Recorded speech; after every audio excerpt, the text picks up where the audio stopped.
Le gymnase du lycée de Forks était décoré de lumières dorées et de banderoles aux couleurs douces. La musique jouait doucement pendant que les couples se balançaient lentement sur la piste de danse. Bella Swan ne s'était jamais imaginé assister à un bal de fin d'année. Pas un vrai. Et encore moins avec Edward Cullen. Il lui tenait la main, la guidant avec son charme mystérieux habituel. Malgré ses protestations sur sa maladresse, Edward la faisait bouger avec une fluidité impossible, comme si elle était légère comme l'air dans ses bras. « Tu penses toujours que tu n'as pas ta place ici, » dit Edward avec un sourire. « Parce que ce n'est pas ma place, » répondit Bella, baissant les yeux vers ses baskets au lieu des talons qu'Alice avait essayé de lui faire porter. Edward rit doucement, mais soudain, son expression changea. Son corps se tendit et son regard se porta vers la porte arrière du gymnase.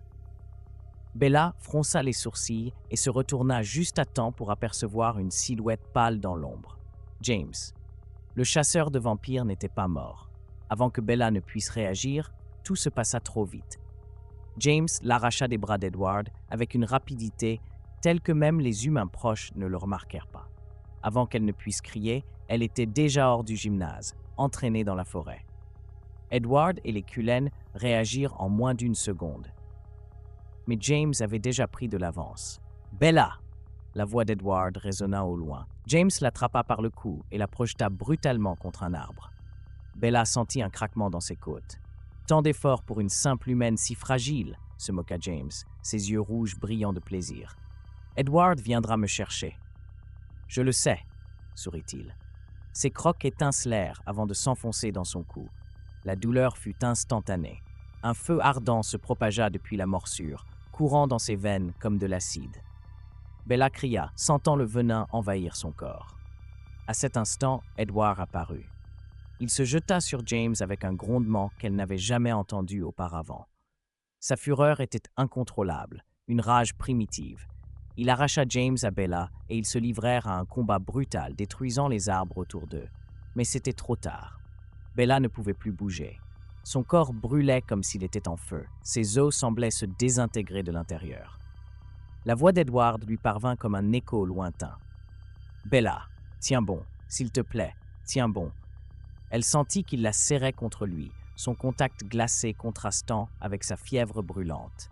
Puis, les ténèbres l'engloutirent. Quand Bella ouvrit les yeux, le monde avait changé.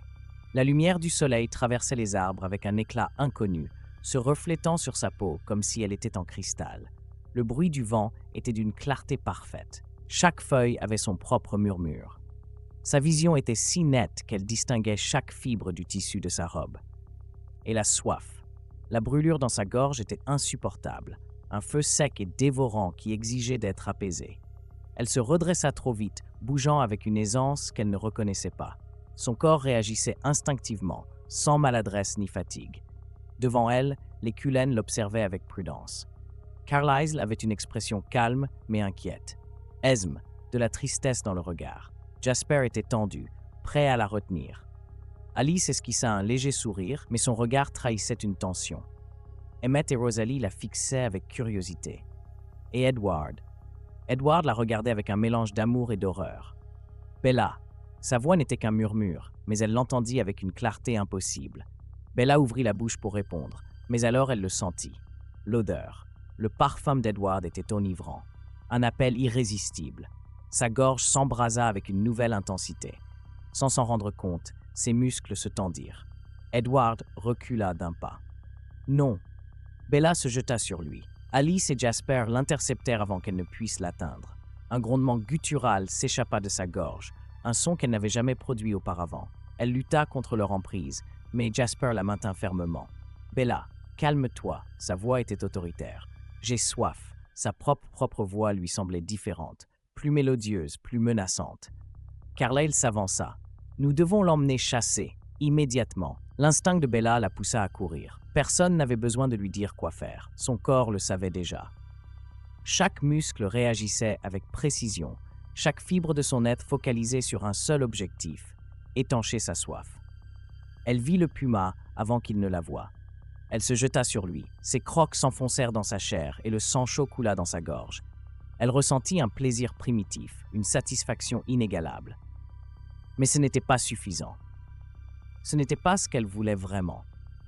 Quand elle revint auprès des Cullen, son esprit était plus clair. Mais la lutte intérieure persistait. Edward l'évitait.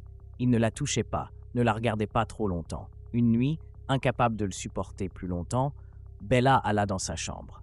« Tu vas me parler ou continuer à m'éviter ?» Edward leva les yeux. Son visage est un masque de tourment. « Je ne voulais pas ça pour toi. » Bella serra les dents. « Ce n'était pas ton choix, mais c'était ma faute. » Bella s'approcha, s'arrêtant juste devant lui. « Je suis ce que je suis maintenant, et je t'aime toujours. » Edward ferma les yeux de douleur. « Bella, tu es dangereuse pour moi maintenant. Tu penses que je vais te tuer? Je ne sais pas. » Sa voix était basse, remplie d'angoisse. « Mais je sais que tu en as envie. » Bella sentit sa gorge se serrer. C'était vrai, le sang d'Edward était son plus grand désir, mais son amour était plus fort. Edward la regarda, incertain. Bella prit son visage entre ses mains. « Je me battrai pour ça, » murmura-t-elle. « Pour toi. Pour nous. » Edward resta silencieux un long moment. Puis, lentement, il l'enlaça. C'était la première fois qu'il la touchait depuis sa transformation. Bella ferma les yeux et s'autorisa à croire, ne serait-ce qu'un instant, qu'il pourrait trouver un chemin. Peu importait combien elle devait résister, combien d'épreuves les attendaient. Il était son seul besoin réel. Et elle se battrait pour leur amour, pour son humanité perdue, pour chaque instant ensemble. Même si la lune devenait rouge sang pour toujours.